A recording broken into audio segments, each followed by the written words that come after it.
శ్రీ గురుభ్యో నమః. నా పేరు మారేపల్లి భువనేశ్వరి, హైదరాబాద్ నుంచి. కార్తీక పౌర్ణమి ప్రాశస్త్యం గురించి తెలుసుకుందాం ఈరోజు. ఆధ్యాత్మిక సాధన కోసం అనువైన మాసం కార్తీకం. పౌర్ణమి చంద్రుడు ఏ నక్షత్రంలో ఉంటే ఆ నక్షత్ర నామం ఆ మాసానికి వస్తుంది. అలా కృత్తికా నక్షత్రంలో జాబిల్లి ఉన్నప్పుడు వచ్చేదే కార్తీక మాసం. కృత్తికా నక్షత్రం చాలా ప్రాముఖ్యమైనది, యజ్ఞ సంబంధమైనది కూడా. దీని అధిదేవత అగ్ని. ఒక్కో మాసంలో ఒక్కో దేవతా ప్రాధాన్యత కనిపిస్తుంది. కానీ కార్తీకంలో బహుదేవతారాధన, ప్రత్యేకించి శివ విష్ణువుల ఆరాధన ప్రధానంగా ఉంటూ అద్వైత భావనకు అద్దం పడుతుంది. కార్తీకంతో సమానమైన మరొక మాసం లేదు అని చెప్తుంది శాస్త్రం. ఎన్నో పండుగలకు, వ్రతాలకు, పూజలకు నిలయం కార్తీకం. వీటిలో ముఖ్యంగా చెప్పుకోదగింది ఉత్థాన ఏకాదశి. ఆషాఢశుద్ధ ఏకాదశి నాడు యోగ నిద్రలోకి వెళ్ళిన విష్ణుమూర్తి నిద్ర మేల్కొనే శుభదినమది. సన్యాసి దీక్షలో ఉన్నవారు చాతుర్మాస్య దీక్షకు స్వస్తి పలికే రోజు. దేవదానవులు చిలికిన క్షీరసాగర మథనంలో నుంచి లక్ష్మీదేవి ఆవిర్భవించిన తిథి క్షీరాబ్ది ద్వాదశి. ఇక శివకేశవుల ఇద్దరికీ ప్రీతిపాత్రమైనది ఈ కార్తీక పౌర్ణమి. గోపికలు మాధవుడి ఉపాసన చేసే ఈ పౌర్ణమిని రాసపూర్ణిమ అని అంటారు. ఆ రోజు సకల దేవతలు సుబ్రహ్మణ్యుణ్ణి దర్శిస్తారు అని వివరిస్తోంది స్కాందపురాణం. ఈ మాసంలో ప్రతి దినము పవిత్రమైనదే. సోమవారాలు, 2 ఏకాదశులు, శుద్ధ ద్వాదశి, పౌర్ణమి దినాలు ఒకదానికంటే మరొకటి అధికమైన ప్రభావవంతము కలిగినవి. నెల రోజులు చేసే పూజల ఫలితం ఒక ఎత్తు, పౌర్ణమి నాటి పూజల ఫలితం ఒక్కటి మరొక ఎత్తు. అందువల్ల అనేక వ్రతాలు, పూజలు, కృత్యాలకు, దైవారాధనకు అత్యంత ప్రాధాన్యం ఇవ్వాలని పురాణాలు చెప్తున్నాయి. వైజ్ఞానిక పరంగా ఆలోచించి చూడగా ఈ కార్తీక పౌర్ణమి నాడు వెలిగించే అనేక దీపాల వల్ల, వాటి నుండి వచ్చే వాయువుల వల్ల వాతావరణంలో కాలుష్యాన్ని తగ్గిస్తుంది, వాతావరణం శుద్ధి చేస్తుంది. తద్వారా మనకు ఆరోగ్యం చేకూరుతుంది. కార్తీక శుద్ధ ఏకాదశి నుంచి పౌర్ణమి వరకు చేసే వ్రతాన్ని భీష్మ పంచక వ్రతం అని అంటారు. నెలంతా కార్తీక విధులు కుదరని పక్షంలో ఏకాదశి నుంచి పౌర్ణమి వరకు నిష్టగా ఈ వ్రతం చేస్తే పూర్తి మాస ఫలితం కలుగుతుంది అని పండితుల మాట.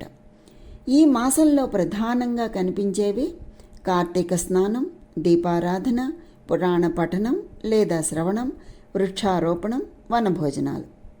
సూర్యోదయానికి ముందే కార్తీక స్నానాన్ని ఆచరించాలి. అలానే మనిషిలోని అజ్ఞానమనే చీకట్లను తొలగించి జ్ఞానమనే దివ్య జ్యోతిని పొందటానికి దీపారాధన, ఆపై పూజ, పురాణ పఠనం చేయాలి. వనభోజనం అంటే ఉసిరి చెట్టు నీడలో ఆహార పదార్థాలు తయారు చేసి స్వామికి నైవేద్యం పెట్టి అతిథులకు అన్నదానం చేయాలి. ఆపై మిగిలిన దాన్ని ప్రసాదంగా మనం స్వీకరించాలి. ఈ మాసంలోనే తులసి మొక్కల్ని ఆరాధన చేస్తారు. అంతేకాక విష్ణు ప్రీతికరమైన రావి తులసి మొక్కను, పరమేశ్వరునికి ఇష్టమైన బిల్వ, మోదుగ చెట్లను పూజిస్తారు. కార్తీక పౌర్ణమి నాడు పంచామృతాలతో శివుణ్ణి అభిషేకించి జిల్లేడు పూలతో శివుణ్ణి అర్చించిన వారికి అపమృత్యు దోషాలు తొలగిపోతాయి అని విశ్వాసం. కార్తీక పౌర్ణమి రోజు విష్ణువు ఆలయ దర్శనం అత్యంత శుభప్రదం. విశేషించి ఈరోజు చేసే సత్యనారాయణ స్వామి వ్రతానికి మామూలు రోజులలో కన్నా 1,000,000 రెట్ల అధిక ఫలం ఉంటుంది అని పెద్దలంటారు. ఈ పౌర్ణమికి త్రిపురా పూర్ణిమ అని మరొక పేరుంది. అది ఎలా వచ్చిందంటే, తారకాసురుడి 3 కుమారులు బ్రహ్మను మెప్పించి ఎక్కడికైనా స్వేచ్ఛగా సంచరించగలిగే 3 పురాలను వరంగా పొందారు. అంతేకాకుండా ఎవ్వరి వల్ల మరణం లేకుండా వరం కోరారు. అది సాధ్యం కాదు అన్నాడు బ్రహ్మ. అలాగైతే రథం కాని రథం మీద, విల్లు కాని విల్లుతో, నారి కాని నారి సారించి బాణం కాని బాణం సంధించి 3 నగరాలు ఒకే సరళ రేఖలోకి వచ్చాక ఒకే బాణంతో ముగ్గురిని ఏకకాలం కొడితేనే మరణం సంభవించేలా వరం కోరారు. అంటే ఈ 3 నగరాలు ఒకే సరళ రేఖలోకి వచ్చాక ఒకే బాణంతో ముగ్గురిని ఒకేసారి కొడితేనే మరణం సంభవించేలా వరం కోరుకున్నారు తారకాసురుడి కుమారులు ముగ్గురు. ఇవ్వక తప్పలేదు బ్రహ్మకు. ఆ వరబలంతో పట్టణాలతో సహా సంచారం చేస్తూ లోకాలన్నింటా కల్లోలం సృష్టిస్తున్నారు. వివిధ లోకవాసులు బ్రహ్మకు మొరపెట్టుకున్నారు. వరం ఇచ్చింది తానే కాబట్టి ఏమీ చేయలేను అన్నాడు. విష్ణువు దగ్గరికి వెళ్ళమని ఉపాయం చెప్పాడు. విష్ణువు కూడా తనకు ఆ శక్తి లేదని వారిని వెంటబెట్టుకుని శివుడి దగ్గరకు వెళ్ళాడు. దేవతలందరూ సహకరిస్తే తానీ పని చేయగలను అన్నాడు శివుడు. ఆ మాటతో భూమి రథం కాని రథంగా మారింది. మేరుపర్వతం విల్లు కాని విల్లుగా, ఆదిశేషువు అల్లెతాడు కాని అల్లెతాడుగా, శ్రీ మహావిష్ణువు బాణం కాని బాణంగా మారారు. వీరందరి సమాహార శక్తితో శివుడు త్రిపురాసురులను సంహరించాడు అని, అందువల్ల ఆ పేరు వచ్చింది అని పురాణ కథనం. ఈరోజు చేసే స్నానం, దీపారాధన, ఉపవాసం లాంటి అన్నింటిల్లోనూ ఆరోగ్య, ఆధ్యాత్మిక భావనలు అంతర్లీనంగా ఉన్నాయి.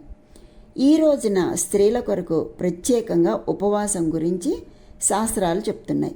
ఏమిటంటే, పగలంతా ఉపవాసం ఉండి రాత్రి దీపారాధన చేసి చలిమిడిని చంద్రుడికి నివేదించి ఫలహారంగా స్వీకరించాలి అని చెప్తున్నాయి.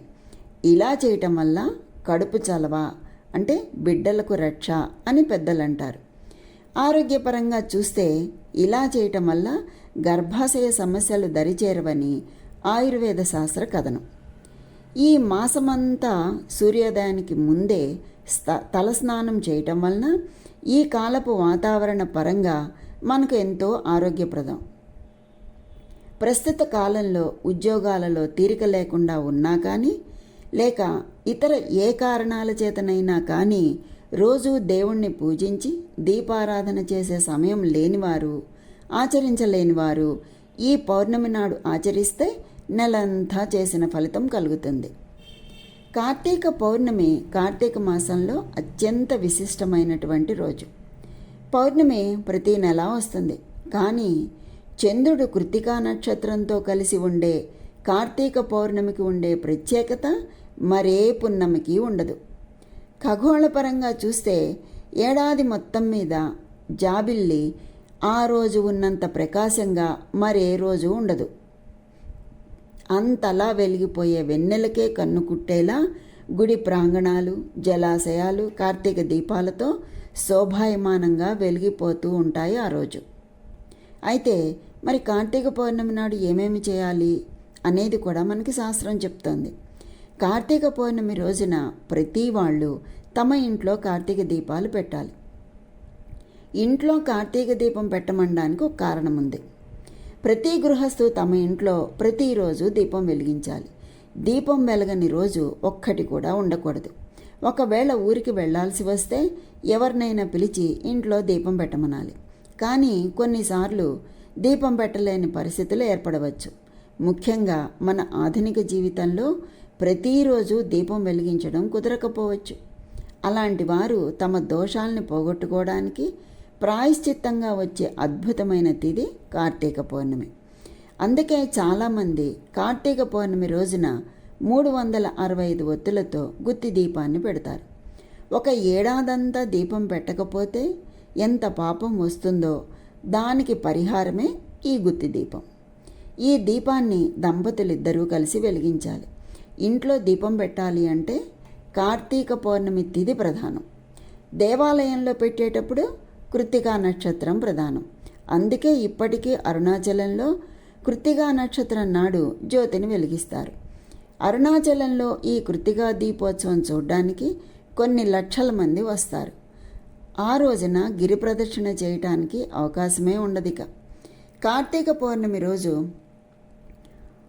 రోజంతా ఉపవాసం ఉండి సాయంత్రం 365 ఒత్తులతో కూడిన దీపాన్ని వెలిగిస్తారు. రోజుకు ఒక ఒత్తి చొప్పున ఏడాది మొత్తాన్ని సూచిస్తాయి ఆ ఒత్తులు. కొందరు దీపాలను అరటి దొన్నెపై ఉంచి నదిలో లేదా కొలనులో వదులుతారు. ఇంకొందరు శివాలయంలో దీపాలు వెలిగిస్తారు. ఆ వీలు లేని వారు ఇంట్లోనే దేవుని ముందు లేదా తులసి కోట ఎదుట దీపం వెలిగిస్తారు. ఈ దీపాలను అరటి దొప్పల్లో ఉంచి నీటిలో వదిలివేయటం అనేది ఒక సాంప్రదాయం.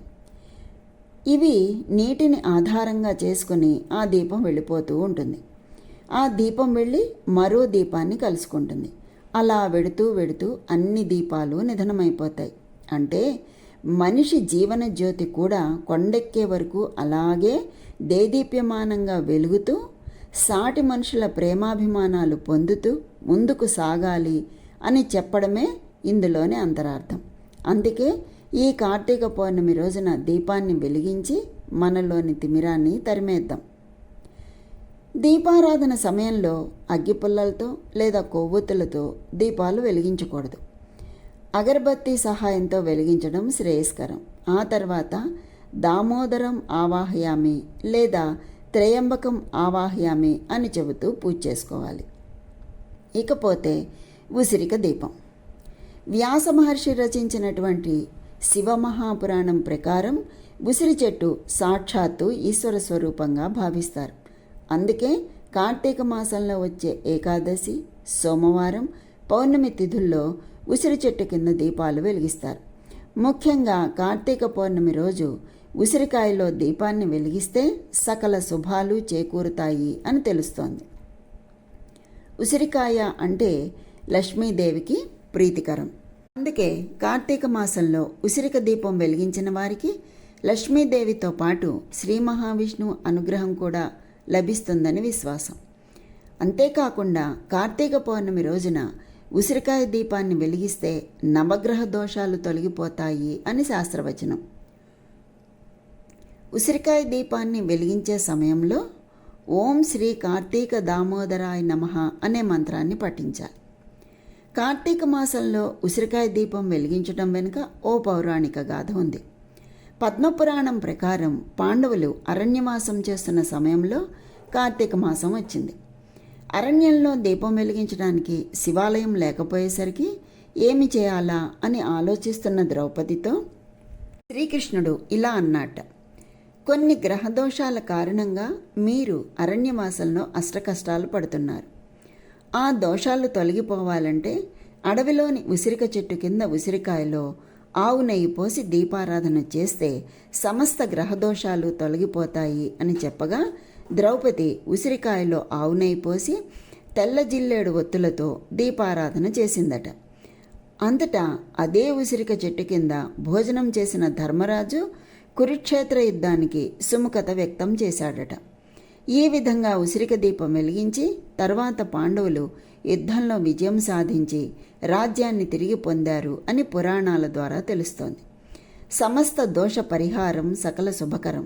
అందుకే నవగ్రహ దోషాలతో పాటు సమస్త దోషాలను తొలగించుకోవాలి అంటే కార్తీక పౌర్ణమి రోజున ఉసిరికాయతో దీపం వెలిగించాలి అని ఆధ్యాత్మిక పండితులు సూచిస్తున్నారు.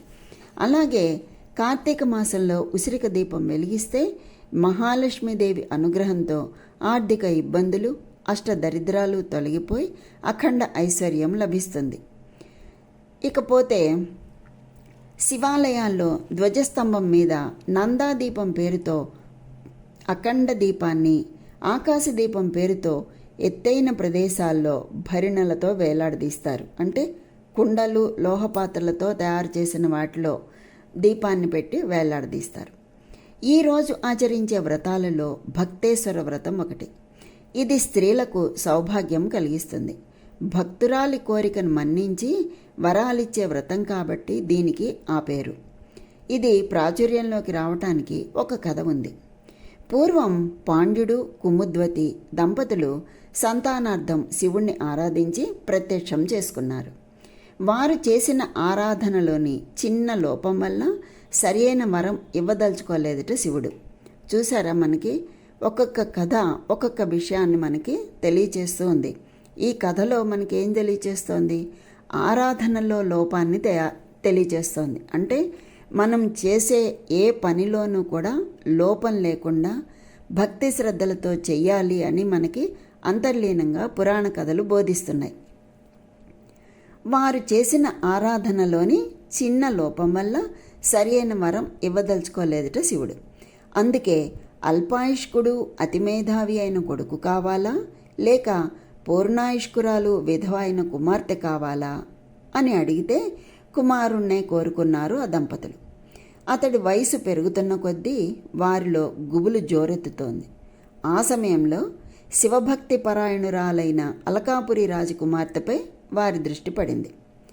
ఆమె పిలిస్తే శివుడు పలికేటంత భక్తి శక్తి కలదు అని విన్నారు ఆ దంపతులు. ఆ పిల్లను కనుక తమ కోడలిగా చేసుకుంటే తమ బిడ్డను పూర్ణాయుష్కుడిగా మార్చే బాధ్యత ఆమె చూసుకుంటుంది అని ఆలోచించి అలాగే చేశారు. వివాహమైన కొన్నాళ్లకే భర్త కోసం యమభటులు వచ్చేసరికి విషయం తెలుసుకుంది ఆ సాధ్వి. తక్షణమే తన భక్తి ప్రభావంతో శివుణ్ణి ప్రార్థించి ప్రత్యక్షం చేసుకుని భర్తను పూర్ణాయుష్కుడిగా మార్చుకునే వరాన్ని పొందింది అని పురాణ కథనం. ఇంకా ప్రాంతీయ ఆచార వ్యవహారాలలో భేదంతో అనేక వ్రతాలు పూజలు నోములు చేస్తారు. వాటిలో ముఖ్యమైనవి వృషవ్రతం, మహీఫల వ్రతం, నానాఫల వ్రతం, సౌభాగ్య వ్రతం, మనోరథ పూర్ణిమా వ్రతం, కృత్తికా వ్రతం లాంటివి ముఖ్యమైనవి. వీటితో పాటు 1,00,000 బిల్వార్చన, 1,00,000 ప్రదక్షిణ, 1,00,000 ఒత్తులు, 1,00,000 రుద్రం లాంటి పూజలు కూడా చేస్తారు ఈరోజు. ఇంకా దైవ దర్శనం, దీపారాధన, దీపదానం, సాలగ్రామ దానం, దీపోత్సవ నిర్వహణ ఈరోజు విశేష శుభ ఫలితాలు అనుగ్రహిస్తాయి అని కార్తీక పురాణంలో పేర్కొనబడింది. దీపదానం చేస్తే ఎంతో పుణ్యం కలుగుతుంది అని అగ్ని పురాణంలో చెప్పబడింది. దీపం ప్రాణానికి ప్రతీక. జీవాత్మకే కాదు పరమాత్మకి కూడా ప్రతిరూపం. అందుకే దేవుడికి పూజ చేసేటప్పుడు ప్రప్రథమంగా దీపాన్ని వెలిగిస్తారు. దేవీ దేవతల ముందు దీపం వెలిగించడమే దీపారాధన. దేవుణ్ణి పూజించడం కంటే ముందు ఆ దేవుడికి ప్రతిరూపమైన దీపాన్ని పూజిస్తాం. షోడశోపచారాల్లో దీపారాధన ముఖ్యమైనది. అన్ని ఉపచారాలు చేయలేకపోయినా ధూపం, దీపం, ప్రసాదాలను తప్పక చెయ్యాలి అంటారు పెద్దలు. మట్టి ప్రమిదలో దీపారాధన చేసినా పర్వాలేదు, కానీ స్టీల్ సామాగ్రిని దీపానికి వినియోగించరాదు. ఒక వత్తి దీపం అశుభం. ఎప్పుడూ శుభానికి ఒక వత్తితో దీపం పెట్టకూడదు. మరి ఏం చేయాలి అంటే, సాధ్యం త్రివర్తి సంయుక్తం వహ్నినా యోజితం ప్రియం గృహాణ మంగళం దీపం త్రైలోక్య తిమిరాపహ భక్త్యా దీపం ప్రయచ్చామి దేవాయ పరమాత్మనే త్రాహిమాన్ నరకాత్ ఘోర దివ్య జ్యోతిర్నమోస్తుతే. అంటే దీపం ఎలా వెలిగించాలో ఈ శ్లోకం ఆరంభంలోనే ఉంది. సాధ్యం త్రివర్తి సంయుక్తం అంటే 3 ఒత్తులతో కూడిన దీపం అని అర్థం. 3 ఒత్తులను నూనెలో తడిపి అగ్నితో వెలిగించిన ఈ దీపం 3 లోకాల చీకట్లను పోగొట్టుగాక. నరకం నుంచి రక్షించే ఈ దీపానికి, భగవంతుడికి ప్రతిరూపమైన ఈ జ్యోతికి భక్తితో నమస్కరిస్తున్నాను అని అర్థం. ఎన్నో విశిష్టతలకు నెలవైన ఈ దీపానికి కార్తీక మాసంలో మరింత ప్రాధాన్యత ఉంది. నిత్యం దీపం వెలిగించేటప్పుడు 3 అడ్డవత్తులు లేదా బొడ్డు ఒత్తులు చేసి వెలిగిస్తారు. ఇక పూజలు నోములు సమయంలో 5 పోగులు, 9 పోగులు, కమల ఒత్తులు ఇలా వివిధ రకాల దీపాలు వెలిగిస్తారు. అయితే ఈ 3 ఒత్తులు ముల్లోకాలకు ప్రతీక. అంటే చిన్న దీపం పెట్టి అది నా ఇంటినే కాదు 3 లోకాల్లోనూ వెలుగు నింపాలన్నది ఎంత ఉన్నతమైన భావన, మరెంతటి ఉదాత్తమైన ఆలోచన కదా. దీపంలో ఉపయోగించిన 3 ఒత్తులు ముల్లోకాలకి, సత్వ రజస్ తమో గుణాలకు, బ్రహ్మ విష్ణు మహేశ్వర్లకు, త్రిసంధ్యలకు సంకేతంగా భావిస్తారు. అందుకే 3 ఒత్తులతో దీపారాధన చేయాలి అని మనకి ఆ శ్లోకమే తెలియజేస్తోంది. పూజలో చేసే దీపారాధనకే కాదు, సంధ్యాదీపానికి ప్రముఖమైన స్థానాన్ని కల్పించింది సనాతన ధర్మం. లోకానికి వెలుగుని, తేజస్సుని ప్రసాదించే భానుడు జీవుల మీద దయతో వారికి జీవాన్ని, శక్తిని ప్రసాదించడానికి తాను అస్తమిస్తూ ఆ తేజాన్ని దీపంలో నిహితం చేస్తాడట. అందుకే సర్వ ప్రాణులకు ప్రాణప్రదాత అయినటువంటి ఆ సూర్య భగవానుడు అస్తమయం కంటే ముందుగానే ఇంట్లో సంధ్యాదీపం పెట్టే సాంప్రదాయాన్ని ఏర్పరిచారు మన పూర్వీకులు. తిరిగి సూర్యోదయం వరకు దీపాన్ని వెలుగుతూ ఉంచడం హైందవ సంస్కృతిలో ఒక ఘట్టమే. దీపం ముమ్మూర్తుల పరబ్రహ్మ స్వరూపమే. వెలుగుతున్న వత్తి ప్రకాశాన్ని ఇస్తూ పాప ప్రక్షాళన చేస్తుంది. దీపానికి ఉన్న అద్భుతమైన శక్తే అంధకారాన్ని దహించడం. అంధకారం అంటే కేవలం చీకటి మాత్రమే కాదు, మనసులోని అజ్ఞానం కూడా అంధకారమే అవుతుంది. ఆ చీకట్లను పటాపంచలు చేసి జ్ఞానజ్యోతిని ప్రసాదించే దేవత లక్ష్మీదేవి. ఆ అద్భుత శక్తి కలిగి ఉన్న దీపానికి మరో రూపమే లక్ష్మీదేవి. అందుకే లోకంలో లక్ష్మీ స్థానంగా చెప్పే వాటిల్లో దీపం కూడా ప్రధానమైనది. దీపం లక్ష్మీదేవి స్వరూపం ఎలా అయింది అన్నదానికి ఒక కథ ఉంది. పూర్వం ఇంద్రుడు దుర్వాస మహర్షి ఆగ్రహానికి లోనే సకల సంపదలు అష్టైశ్వర్యాలు కోల్పోతాడు. అప్పుడు దిక్కుతోచక శ్రీ మహావిష్ణువుని ప్రార్థిస్తే ఆయన జ్యోతి రూపంలో లక్ష్మీదేవిని పూజించమని సలహా ఇచ్చాడట. ఇంద్రుడు అలా భక్తితో పూజించి తిరిగి తన అపూర్వ సంపదలను పొందాడు అని, అప్పటి నుంచి లక్ష్మీదేవి దీపలక్ష్మి అయింది అని చెప్తారు. ఇంత విశిష్టత ఉన్న దీపాన్ని నిత్యం వెలిగించలేకపోయినా కార్తీక పౌర్ణమి రోజు 365 ఒత్తులు వెలిగిస్తే ఏడాదంతా దీపం పెట్టిన ఫలితం లభిస్తుంది అని మనకి కార్తీక పురాణంలో ఉంది. ఈ 365 ఒత్తుల దీపారాధన ఎందుకు అంటే ఏడాదికి 365 రోజులు కాబట్టి 365 ఒత్తులు వెలిగించే వాళ్ళు కొందరైతే ఏడాదిలో రాత్రి పగలు కలుపుకొని 730 ఒత్తులు వెలిగించేవారు కొందరు. ఈరోజు కొందరు దీపాలను వెలిగిస్తే ఆయురారోగ్య అష్టైశ్వర్యాలు ప్రాప్తిస్తాయి అని నమ్మకం. అంటే ఈరోజు వెలిగించే దీపాలను ఎంత ఫలితం ఉంది అంటే ఆయురారోగ్య అష్టైశ్వర్యాలు ప్రాప్తిస్తాయిట. అంత మహత్తు ఉంది ఈరోజు వెలిగించే దీపాలకు. అంటే దీపం మనలోని అహంకారానికి ప్రతీక. అంటే ఆ దీపం మనలోని అహంకారాన్ని పారద్రోలుతుంది. కాబట్టి తమసోమా జ్యోతిర్గమయ అన్నారు ఋషి పుంగవులు. అంతేకాదు అజ్ఞానాన్ని పోగొట్టి జ్ఞానజ్యోతిని కలిగించే ఈ దీపాన్ని కార్తీక మాసంలో వెలిగిస్తే విశేష ఫలితాలు ఉంటాయంటారు. కృత్తికా నక్షత్ర ప్రాధాన్యం ఉన్న కార్తీక మాసం అగ్ని ఆరాధనకు ప్రధానమైంది. కృత్తిక అంటే అగ్ని అని అర్థం. ఆ అగ్నిని యజ్ఞం ద్వారా ఆరాధిస్తాం. ఏ దేవతకైనా హవ్యాలు అగ్ని ద్వారానే సమర్పిస్తాం. ఆ అగ్నికి సూక్ష్మరూపమే దీపం.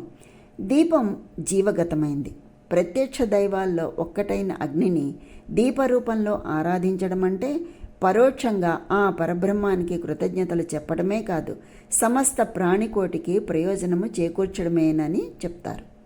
కార్తీక పురాణం ప్రకారం ఈ కార్తీక మాసం పర్వదినాల్లో పిప్పలుడు అనే చక్రవర్తి దీపదానం చేయటం వల్ల సంతానాన్ని పొందాడు అని, వారికి కుమారుడైన శత్రుజిత్తు కార్తీక మాసంలో దీపాన్ని వెలిగించటం వల్ల కైలాసాన్ని చేరుకున్నాడు అని చెప్తారు.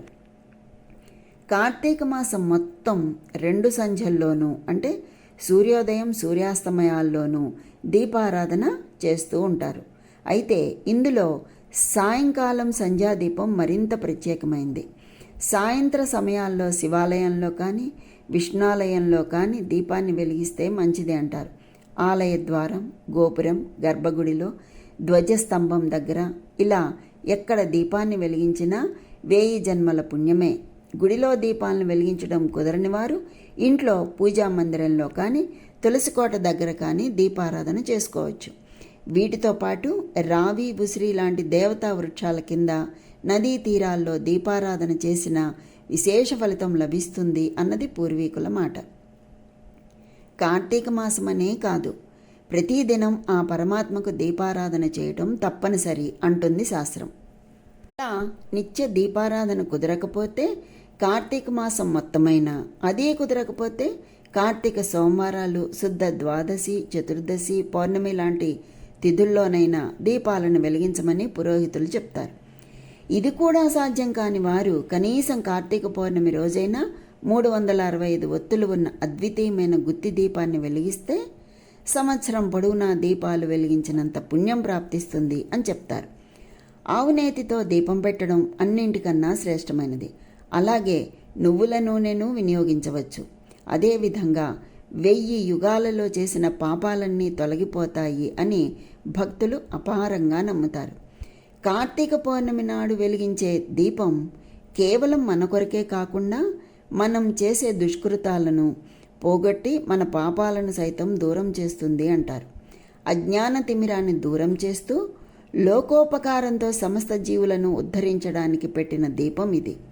కాబట్టి ఆశ్వీజ మాసం చివర వచ్చిన తిదినాడు వెలిగించిన దీపంతో మొదలుపెట్టి కార్తీక పౌర్ణమి నాటి దీపానికి అంత గొప్పదనం ఇచ్చారు.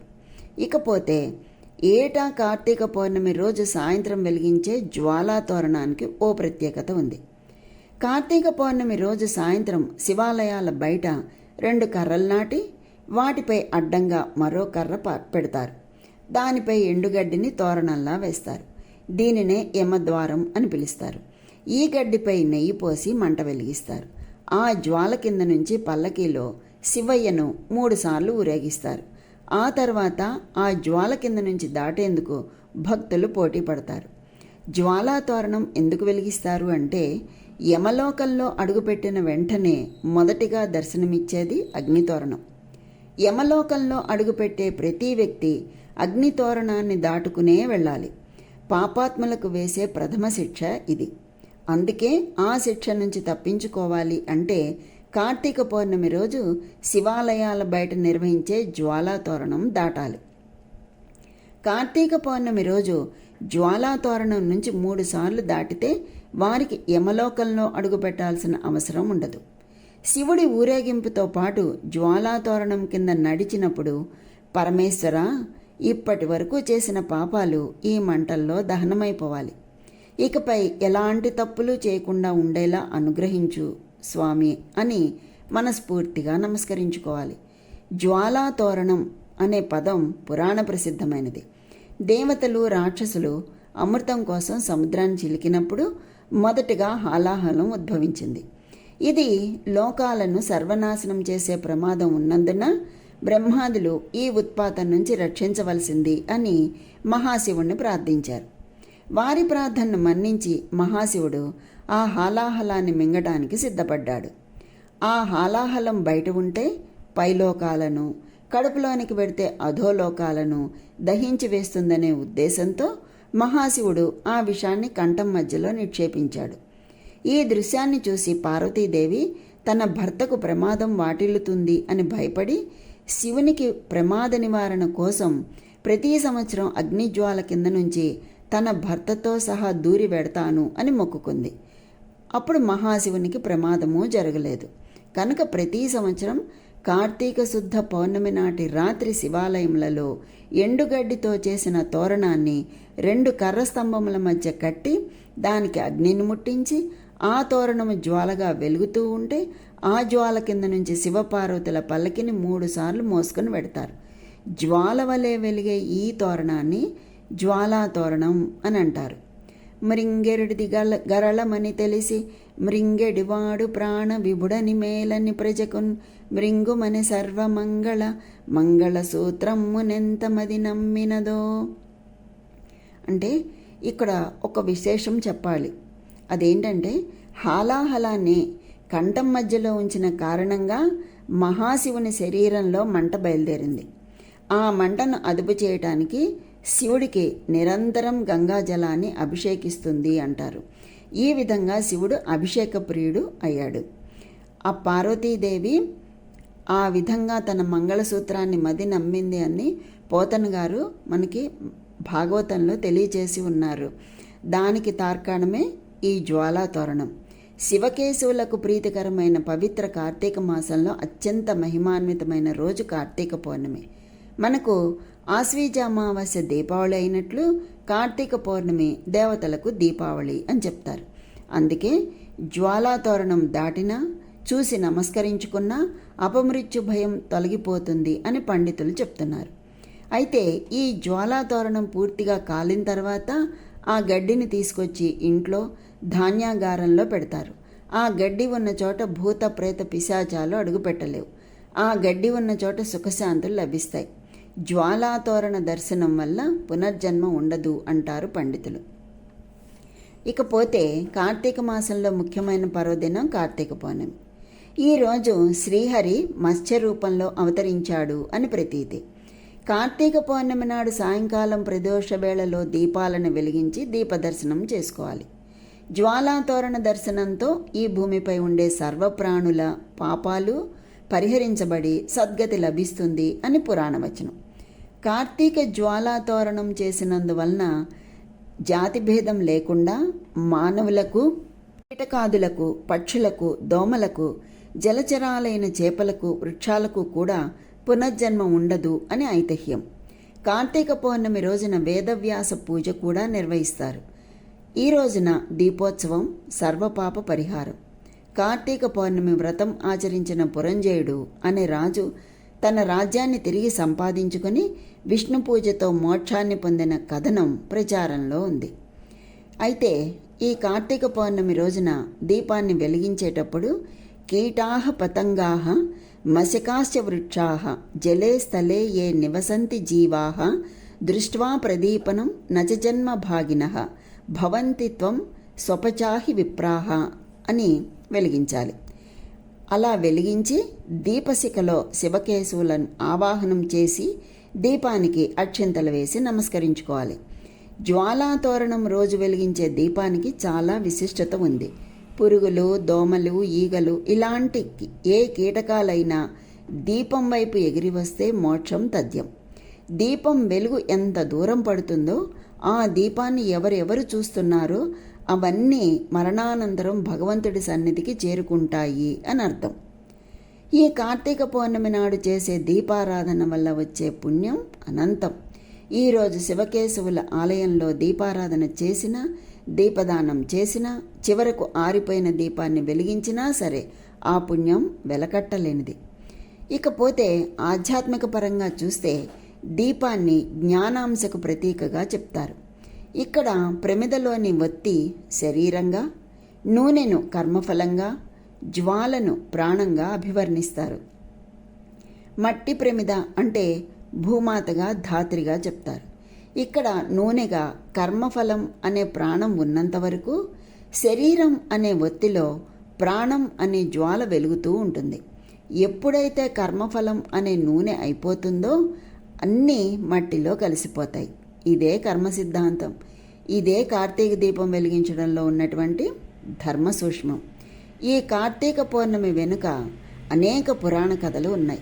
ఈ కథలు కార్తీక పౌర్ణమికి ఉన్న పవిత్రతను మరింత స్పష్టం చేస్తాయి. ఈ పండుగకు శివపార్వతులకు ఉన్న అనుబంధం ఎంతో ప్రముఖమైనది. పురాణాల ప్రకారం పార్వతీదేవి శివుణ్ణి ప్రసన్నం చేసుకోవడానికి కార్తీక మాసంలో కఠినమైన తపస్సు చేసింది. ఆమె తపస్సుకు మెచ్చిన శివుడు ఆమెకు వరం ఇచ్చాడు. అందుకే ఈ మాసాన్ని పార్వతీదేవికి అంకితం చేశారు. అలాగే కార్తికేయుడి జననం కూడా కార్తీక పౌర్ణమికి సంబంధించిన ఒక ముఖ్యమైన కథ. పార్వతీదేవి చేసిన తపస్సు ఫలితంగా కుమారస్వామి అనే పుత్రుడు జన్మించాడు. అతను కార్తికేయుడిగా ప్రసిద్ధిగాంచాడు. తారకాసురుడు అనే రాక్షసుడు దేవలోకాన్ని ఆక్రమించడంతో దేవతలు కార్తికేయుడిని ఆశ్రయించారు. కార్తికేయుడు తారకాసురుని సంహరించి దేవతలను రక్షించాడు. ఈ విజయం కార్తీక పౌర్ణమి రోజున జరిగింది అని పురాణాలు చెప్తున్నాయి. కార్తీక పురాణంలో కార్తీక మాసంలో ఉపవాసం ఉండటం, దీపాలు వెలిగించడం వంటి కార్యక్రమాలకు ఎంతో ప్రాధాన్యత ఇవ్వబడింది. కార్తీక పురాణం నందు ఉన్నటువంటి కథలను వినడం వల్ల పాపాలు తొలగి పుణ్యం లభిస్తుంది అని నమ్మకం. కొన్ని ప్రాంతాల్లో కార్తీక పౌర్ణమి రోజున కేదారేశ్వర వ్రతం, చలిమిళ్ల నోము వంటి వ్రతాలు ఆచరిస్తారు. ఈ వ్రతాలను ఆచరించటం వల్ల కోరికలు నెరవేరుతాయి అని నమ్మకం. మరో ముఖ్యమైన విశేషం ఏమిటి అంటే గురునానక్ జయంతి అండి. గురునానక్ జయంతి సిక్కులు జరుపుకునే అత్యంత ముఖ్యమైన పండుగల్లో ఒకటి. ఈ పండుగను ప్రతి సంవత్సరం కార్తీక మాసం పౌర్ణమి రోజున జరుపుకుంటారు. దీనిని గురుపర్వ లేదా ప్రకాష్ పర్వ అని కూడా అంటారు. సిక్కు మతాన్ని స్థాపించిన గురునానక్ జన్మదినాన్ని పురస్కరించుకొని ఈ పండుగను జరుపుకుంటారు. గురునానక్ సిక్కు మతాన్ని స్థాపించాడు. ఆయనే సిక్కు మతస్థుల మొదటి గురువు. గురునానక్ జయంతి పండుగ సిక్కులకు చాలా ప్రత్యేకమైంది. ఈ పండుగను అత్యంత వైభవంగా జరుపుకుంటారు. ఈ రోజున అన్ని గురుద్వారాలలో ప్రత్యేకమైనటువంటి కార్యక్రమాలను నిర్వహిస్తారు. మరి కార్తీక పౌర్ణమి రోజునే గురునానక్ జయంతి ఎందుకంటే గురునానక్ 1469వ సంవత్సరంలో కార్తీక పౌర్ణమి రోజున జన్మించారు అని, అప్పటి నుంచి ఈ రోజు వరకు కూడా ఆయన జయంతిని ప్రతి సంవత్సరం కార్తీక పౌర్ణమి రోజున ఎంతో ఘనంగా జరుపుకుంటున్నారు. అఖండ మార్గం గురునానక్ జయంతికి 2 రోజుల ముందు నిర్వహించబడుతుంది. దీంట్లో గురు గ్రంథ్ సాహిబ్ను 48 గంటల పాటు నిరంతరం పఠిస్తారు. ఈ పఠనం గురునానక్ జయంతి రోజున ముగుస్తుంది. ఆ రోజున ఉదయం నగర సంకీర్తన కూడా నిర్వహిస్తారు. గురునానక్ 10 మంది సిక్కు గురువులలో మొదటివాడు. హిందూ మరియు ఇస్లామియా మత గ్రంథాలు చదివాడు, కానీ ఈ 2 మతాలకి భిన్నమైన సిక్కు మతాన్ని స్థాపించాడు. సిక్కు మతం ఏకేశ్వరోపాసక మతం. వీరు ఏక్ ఓంకార్ని అంటే ఏకైక దేవుణ్ణి నమ్ముతారు. సిక్కు మత స్థాపకుడు. ఏకేశ్వరోపాసనను ప్రబోధించి కుల వ్యవస్థను వ్యతిరేకించిన గురువు. నానక్ తర్వాత గురు పరంపర కొనసాగింది. 5వ గురువు అయినటువంటి అర్జును తనకు ముందు గురువులకు దైవం అనుగ్రహించిన సూక్తులను బోధలను సంకలనం చేసి గురు గ్రంథ సాహిబ్ అనే పవిత్ర గ్రంథానికి రూపకల్పన చేశారు. అంత పవిత్రమైనది ఈ కార్తీక పౌర్ణమి. ఈ రోజున అంతేకాదు, ఈ రోజున ఇంకా స్నేహితులకు కార్తీక పురాణం పుస్తకాలను శుభాకాంక్షలను తెలియచేస్తూ అందచేయటం వలన పుణ్యం లభిస్తుంది. మహిళలు అయితే తమ సౌభాగ్యం కోసం పసుపు, కుంకుమ, పువ్వులు, తాంబూలాలతో పాటు కార్తీక పురాణం పుస్తకాలను కూడా దానంగా ఇవ్వటం మంచిది అని మనకి శాస్త్రాలు చెప్తున్నాయి. ఇంకా దేవాలయాల్లో సహస్రలింగార్చన, మహాలింగార్చన చేసిన వారికి సర్వశుభాలు ప్రాప్తిస్తాయి అని పురాణవచనం. ఈ కార్తీక పౌర్ణమి నాడు శివాలయంలో దీపారాధన చేయటం అంటే 3,000,000 దేవతలను పూజించడమే. సకల పుణ్య నదుల్లో స్నానం చేసిన ఫలితం దక్కుతుంది. ఈ పవిత్ర దినాన విష్ణు ఆలయంలో స్తంభదీపం పెట్టిన వారు శ్రీ మహావిష్ణువుకి ప్రీతివంతులవుతారు. ఈ దీపాన్ని చూసిన వారి పాపాలు పటాపంచలవుతాయి అని విశ్వసిస్తారు. అంతటి ప్రాశస్త్యం కలిగినది ఈ కార్తీక పౌర్ణమి. పవిత్రమైనటువంటి కార్తీక పౌర్ణమి రోజుని భక్తితో జరుపుకునే భక్తులందరికీ శివకేశవుల అనుగ్రహం కలగాలని కోరుకుంటూ మిట్స్ రేడియో శ్రోతలందరికీ కార్తీక పౌర్ణమి శుభాకాంక్షలు తెలియచేసుకుంటూ స్వస్తి.